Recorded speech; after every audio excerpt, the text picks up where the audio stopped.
군사기밀보호법 위반 혐의로 지난달 말 구속 기소된 중국인 청모 씨. 현역 한국 군인에게 접근해 지난해 5월부터 5차례에 걸쳐 우리 군 기밀을 빼내려 한 혐의를 받고 있습니다.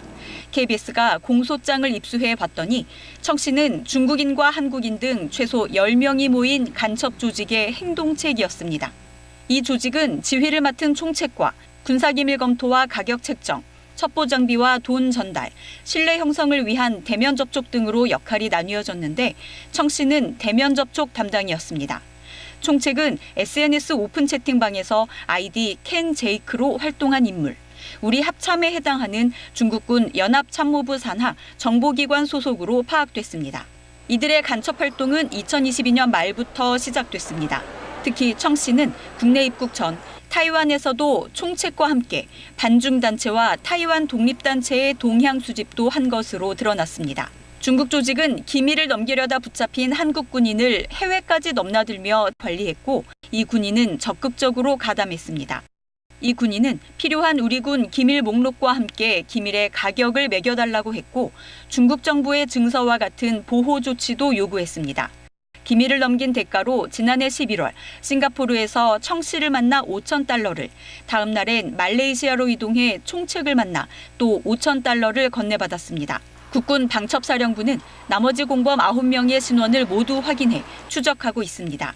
KBS 뉴스 윤진입니다. 중국군 연합참모부 산하 정보기관 소속 총책은 자신을 군사연구원으로 소개하며 연구자료가 필요한 것처럼 군인들에게 접근했습니다. 그러다 2023년 8월 선급금 350만 원을 우리 군인이 받자 본색을 드러냅니다. 군사기밀을 넘기라며 2, 3급 기밀은 300만 원, 대외비면 200만 원을 더 주겠다며 가격을 제시했습니다. 미군 작전 계획이나 한미 연합훈련 관련 자료 등을 구체적으로 요구하고 거래를 거듭하며 사드나 미군 관련 민감한 정보를 독촉하기도 했습니다. 지난해 12월 비상계엄 이후에는 핵 작전 지침, 한미일 첨단 무기 자료 등으로 요구 수위가 높아졌습니다. 전달 수법도 과감해졌습니다. 처음에는 각종 몰래카메라를 제공하거나 온라인 서버 아이디를 알려주고 정보를 올리게 하더니 이후엔 오피스텔이나 펜션 등에 기밀이 담긴 SD카드를 놓아두라고 요구했습니다.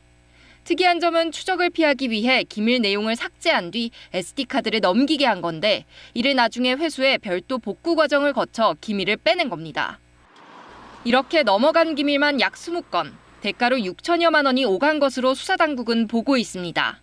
중국의 이 같은 간첩 행위는 우리 한국뿐만이 아니라 동맹국 안보까지 위협하는 매우 중대한 문제라 생각되고요. 간첩법 개정과 방첩 기능 강화를 통해서 더욱 철저한 수사와 중국은 적국에 해당하지 않아 중국인 조직원은 간첩법이 아닌 처벌이 약한 군사기밀보호법을 적용받습니다.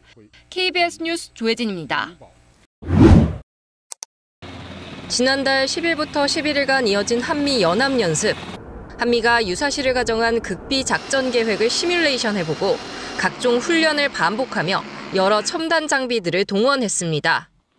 그런데 이와 관련된 군 내부 자료가 중국 측에 넘어갔고 연루된 중국인 1명과 현역 군인 1명이 군사기밀보호법 위반 혐의로 조사를 받고 있습니다.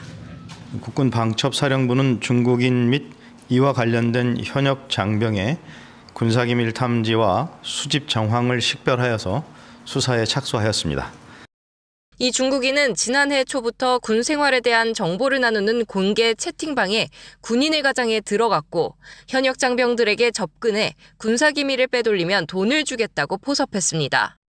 강원도 양구의 한 부대에서 복무 중인 병사가 휴대전화 등을 몰래 반입해 군 내부망에 올라온 한미 연합연습 자료를 여러 차례 촬영해 중국인에게 넘긴 것으로 파악됐습니다. 이후 이 중국인은 실제로 금품을 제공하기 위해 지난달 29일 제주도에 입국했다 체포됐습니다. 국군 방첩사령부는 유출 정보가 기밀에 해당하는지 수사하고 있습니다. 이 중국인이 속한 조직이 중국군과 관련됐을 정황도 포착했는데 현행법상 간첩법은 북한에만 적용돼 중국 등 타국에는 적용할 수 없습니다. KBS 뉴스 조혜진입니다. 중국인 조직이 우리 군의 기밀을 빼돌리려고 현역 군인들에게 접근한 사실이 포착돼 당국이 수사에 나섰습니다. 국군 방첩사령부는 지난달 29일 제주에서 중국인 A씨를 체포해 군사기밀보호법 위반 혐의로 수사하고 있습니다.